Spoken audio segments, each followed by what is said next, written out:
Hallelujah. I was working out today and a message came to me to share. And basically, I did exactly what the message was pertaining to, in a sense. I've had a customer of mine, I do graphic design as well as logo sometime. And a friend of mine who, faithful customer, I've been working on his logo and he basically wanted it today. And, knowing that Sabbath and everything, and I have other plans for this weekend or whatever. I plan on shutting it down for Sunday and basically get my mind in an atonement mode, and basically did not bring forth the message right away.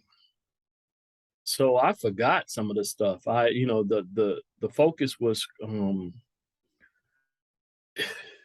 I had a like a line, a title line and everything.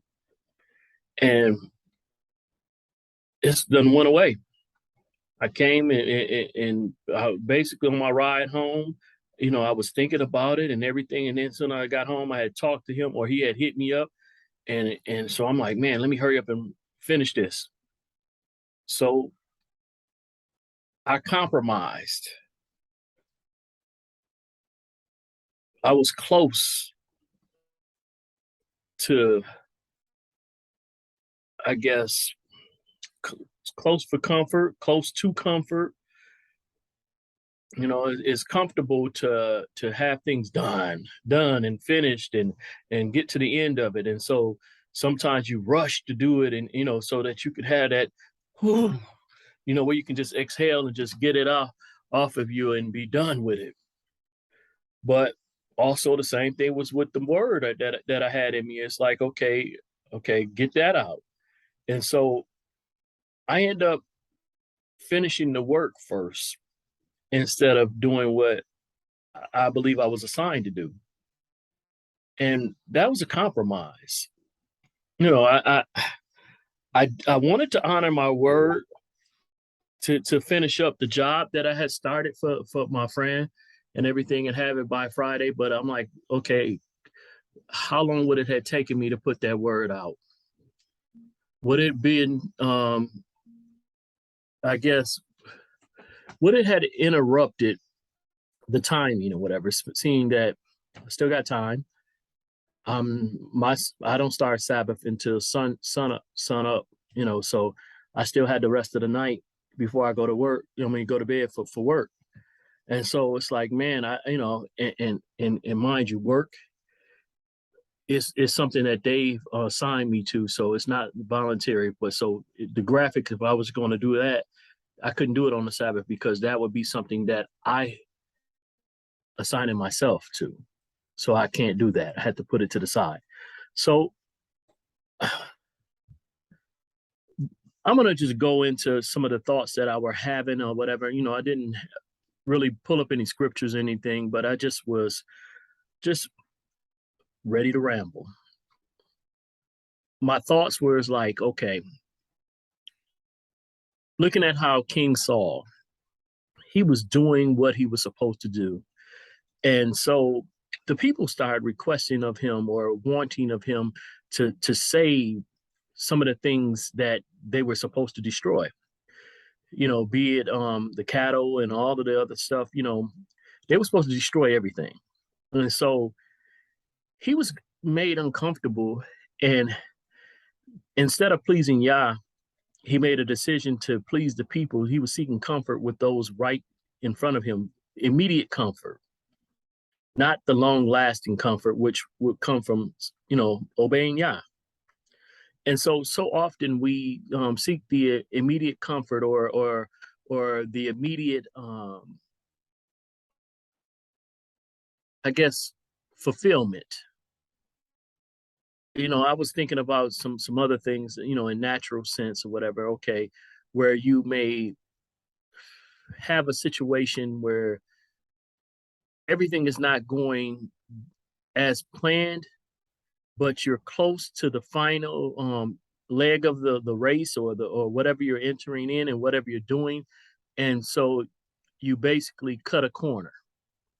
You kind of cheat, and it's like, okay, if you would have kept doing what you were doing, eventually you would have gotten to the end or gotten to the result that you were seeking, but you wanted to, you know, I guess make it happen a little bit quicker than than maybe the time frame that it was going to happen. So it may be something that you just cut a corner. It's like, okay, well, if I do this, I can get it done quicker. You know, Sometimes when you're doing stuff like by yourself or whatever, you may hire somebody out or whatever, and then they don't give you the quality that you would give. They basically, they give the best that they have, but it's not at the standard, and so your customer is shortchanged because they're looking for your level of expertise. But you hired out the job or whatever, and the person that did it, they're not on your level.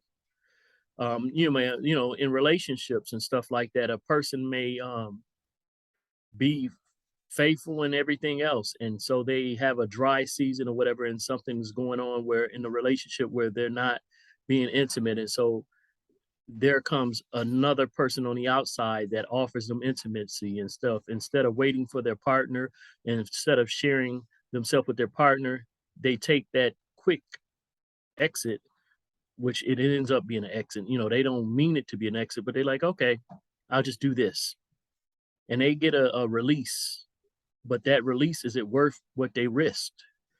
They risked the actual union or whatever. And sometimes some people think, "Oh, I'm slick, I got away," but it's inside of you. The guilt of it should be eating away at you, and then also the possibility of it showing up years later. Boom, what? What is going to happen then when your spouse finds out, or the person that you're loving, they find out, okay, you had a lapse of judgment, but you chose to do something outside of your relationship. That right there is like, okay, boom,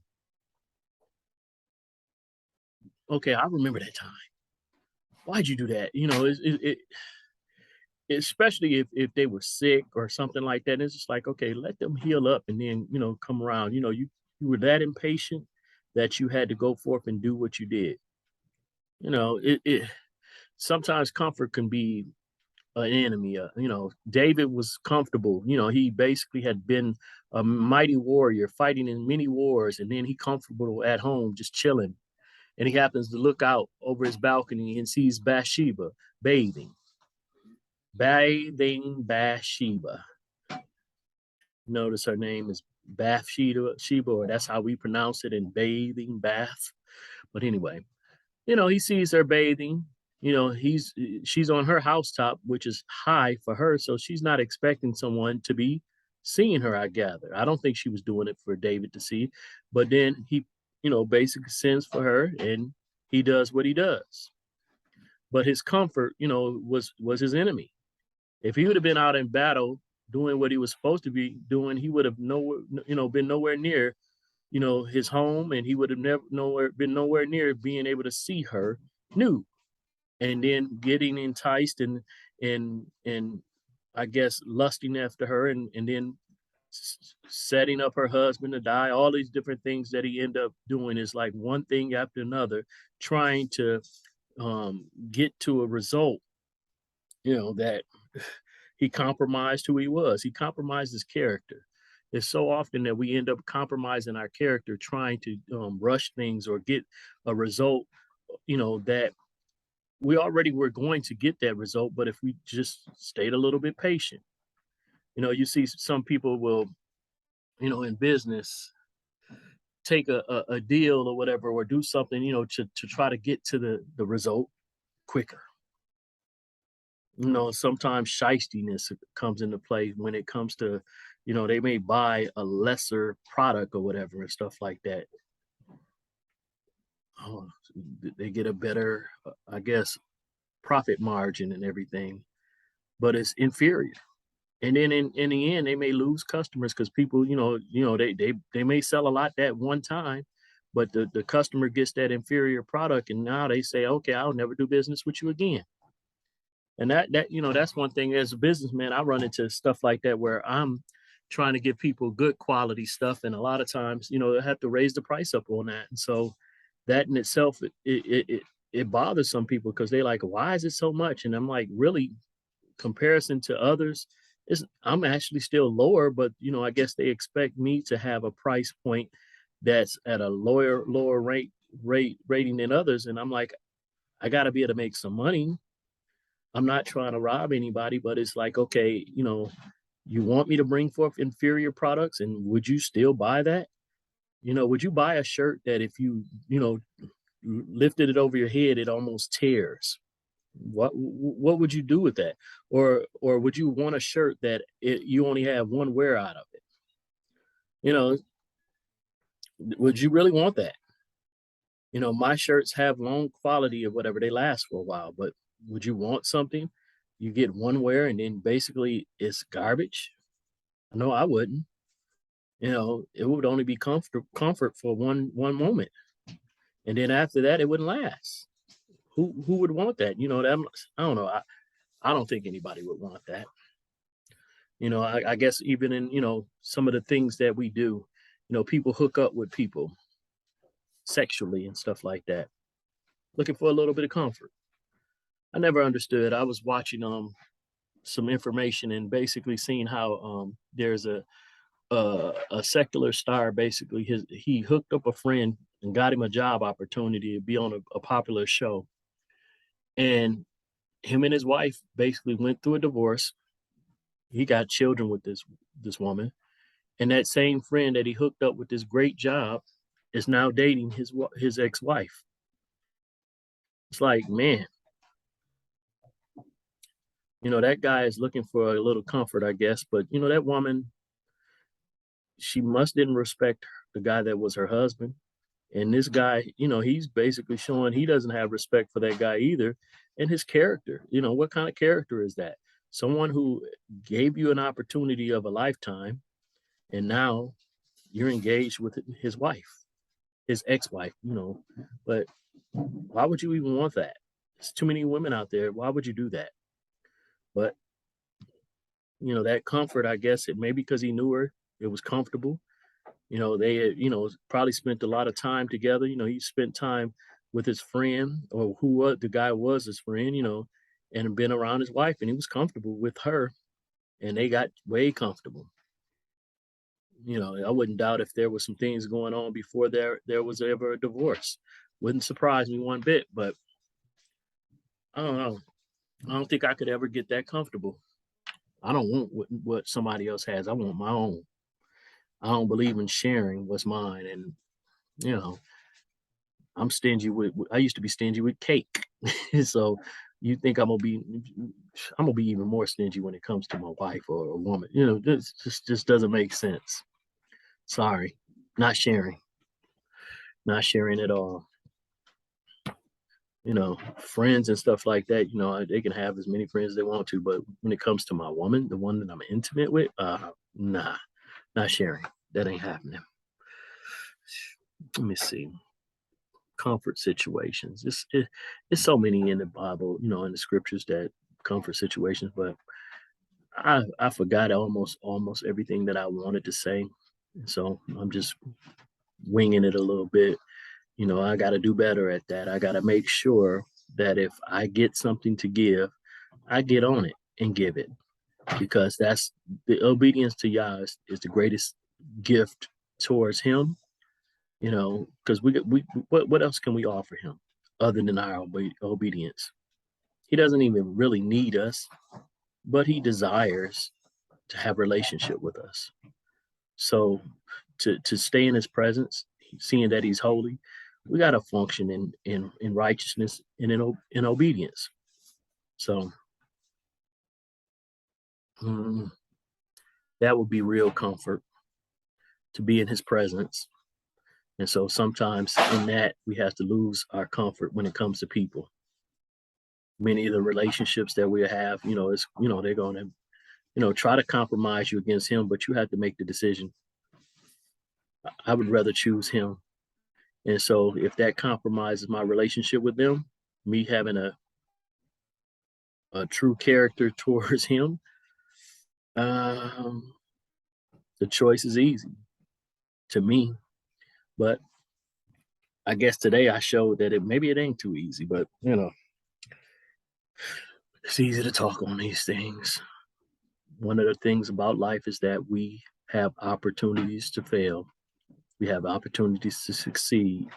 Which ones will we magnify? Which ones will we allow to pass by us? Which ones will we, share? Which ones will we embrace? Right now, I'm not going to embrace that I messed up today. I'm going to acknowledge it, which I've done on this, and I'm going to move forward. No reason to beat myself up on it. I made a mistake, and now going to correct it. That's one of the things that your character, it shows when you correct what you see is wrong. A lot of times, if I be honest, I can't say if we be honest because I don't know, but a lot of times we don't even recognize when we've made mistakes. People don't recognize when they've made mistakes, and it's all about how you show them, tell them that they've made a mistake. You can do it in a way that's offensive, or you can do it in a way in love. I watched a video today, and basically, a guy that's very confrontational was basically dealing with another man that was usually very confrontational. And that other man basically told him, look, I get it that you have an alt with me for some reason, but let me tell you this. This has happened to me, and this has happened to me, and this has happened to me. The things that you see on me that you see are as an issue, they are an issue. One man had been molested as a youth, and he was like, so if you see any traits or any feminism on me, it's not because I want to portray that or put that off. It's like, but that's on me, so I don't accept it. But what am I to do about that? And so that man, it just like, he was surprised that he told him that. It blew him away because he thought he was going to come at him, basically word for word, tit for tat. And so he was like, does that make you feel good that you can point out, that the molestation that happened to me is showing on me? And that man was like, oh, whoa, you know. And so he didn't want to, he was like, he didn't view himself as evil. So he didn't want to, point at, something like that to harm the person. He thought the person would, go tit for tat for him. So of course he like, okay, if you gutter, I'm gonna be just as gutter. So he's gonna match his energy. But the energy that was coming at him was not energy for fighting, but it was like, hey, you know, what have I done to you? Why are you having issues with me? And if you see something wrong with me, let me tell you what has happened to me. And it basically unarmed him. He was ready to go tit for tat, and the other person did not raise up, be big bad, and all that stuff that he expected. And he was like, man, he felt like he was being the bully. He thought he was basically David going up against Goliath, but it comes up that he was the one playing Goliath. He was the one throwing stones, or basically throwing out insults and trying to poke the bear. And it's like, man, good thing about it though is that he did operate in humility, and seeing once he that energy level was broadcast towards him differently. He was like, man, I need to get my stuff together. He trying to check the other guy, but then he ended up having to check himself. And he was like, basically, his pride was he was like, but he was like, I'm not one that focus or want to live in my pride, so I let it go. And I'm like, woo. It's interesting when you can see maturity in somebody that you view as immature. People can show you. He was comfortable in that role of being the bully fighter, or the one who runs down bullies and stuff like that. But then he found himself that he was the bully, and his character raised up at least to admit that he was in error, and that, okay, I need to change this. Hmm, need to change this. Well, I wish I could remember everything that I was supposed to talk about, but honestly, I don't. You know, I've been off of work since two, worked out, and the thoughts and everything was going on in my head while I was working out and everything. And so I got done, and I was done with about three or whatever. And so I just now, you know, finished the graphic work or whatever and stuff like that, and got on here. So I dropped the ball, and it is something that I have to acknowledge and make no excuses for. Move forward. So hallelujah, Baruch atah, hallelujah.